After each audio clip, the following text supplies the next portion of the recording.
Бүгін 1 сентябрь Кыргызстанда 156 миң бала мектеп босогусун аттады. Бирок коронавирус пандемиясынан улам биринчи коңгуроо жыйын уюштурулбай эле сабактар башталды. Өкмөт тараткан маалыматка ылайык 1-класстын окуучулары менчиктин түрүнө карабастан мектептерде билим алышат. Калган класстардын бардыгы биринчи чейректе онлайн режимде окушат. Айта кетсек, коронавирус пандемиясынан улам окуучулар 2019-2020 жылдын акыркы чейрегинде аралыктан окуп бүтүрүшкөн.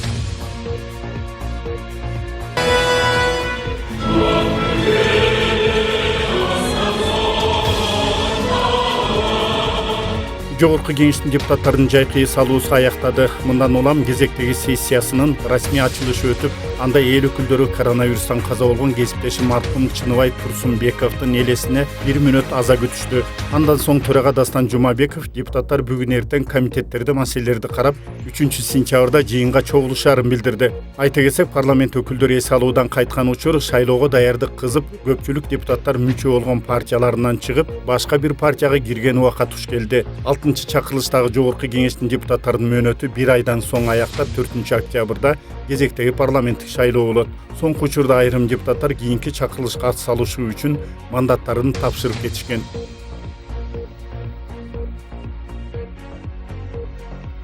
Жалал Абад областынын Окена районунда чек арада кызмат өтөп жаткан аскер жанын кыйды. Расмий кабарга ылайык 30 август күнү 20-27 аскери бөлүгүнүн мөөнөттүү кызмат өтөп жаткан жоокери өзүн асып алган. Окуянын чоо жайын тактоо үчүн кызматтык иликтөө башталды. Жоокерлердин укугун сотто коргоп келе жаткан Кылым шамы уюмунун эсебинде 2012 жылдан бери ар кандай жагдайда каза болгон жоокерлердин саны ондоп саналат. Айрым ата-энелер баласы армияда жанын кыйганына ишенбей, аскердик бөлүктөр менен соттошуп жүрөт.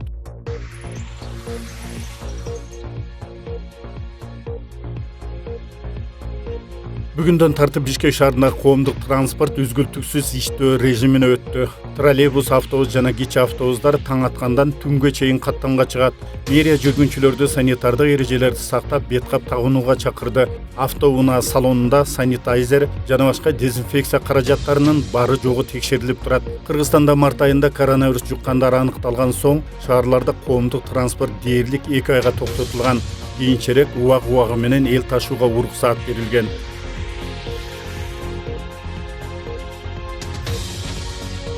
Россияда коронавируска каршы эң күчтүү иммунитет 13 жашка чейинки балдарда болору аныкталды.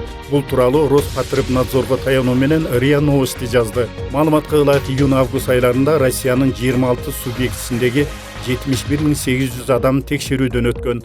Иликтөөнүн жыйынтыгында 11 региондо жашагандардын жамааттык иммунитеттин деңгээли 20%дан ашыгыраак болгон. Ал эми эң жогорку деңгээли мектепке чейинки 1-6 жаштагы жана мектеп курагындагы 7-13 жаштагы балдардан аныкталган. Бул курактагылардын көрсөткүчү аймактагы жамааттык иммунитеттин орточо деңгээлинен 2 эсеге көбүрөөк болгон.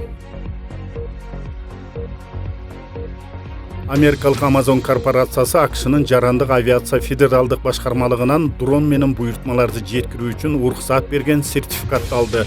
Ушул жылдын март айынан бери аталган программаны Дэвид Карбон башкарып келет. Ал буга чейин Boeing компаниясында эмгектенген. Карбон сертификацияны маанилүү кадам катары баалады. Дрондун жардам менен жеткирүү программасы тууралуу маалымат алгачкы ирет 2013 жылдын декабрь айында жарыяланган. 3 жылдан кийин Улуу Британияда биринчи аба аркылуу чакан болсо да товарды жеткирип берүү ишке ашырылган. Кийинчерээк бул программа жайлап калган. Бирок коронавирус пандемиясынан улам кайра жанданган айтылган. Россиянын Свердлов областында көрүүчүлөргө оюн көрсөтүп жаткан каскадер күйүп жаткан тегерек алкактан өтөм деп кулап түшкөн. Окуяны Спутник Казакстан агенттиги жарыялады. Билдирмеге ылайык 29 август күнү Каменск-Уральский шаарында автоунаалар таймашы аттуу шоу өткөн. Анда көрүнүп тургандай иш-чаранын катышуучуларынын бири катуу жүрүп келе жаткан автоунаанын үстүнөн күйүп жаткан шакекке секирип кирүүгө аракет кылган. Бирок конструкцияга илинип калып жыгылып түшкөн. Чочуп кеткен көрүүчүлөр кыйкырып жиберишкен. Окуя болгон жерге тез жардам кызматы дароо келгени, спортчунун абалы жакшы экени кошумчаланды.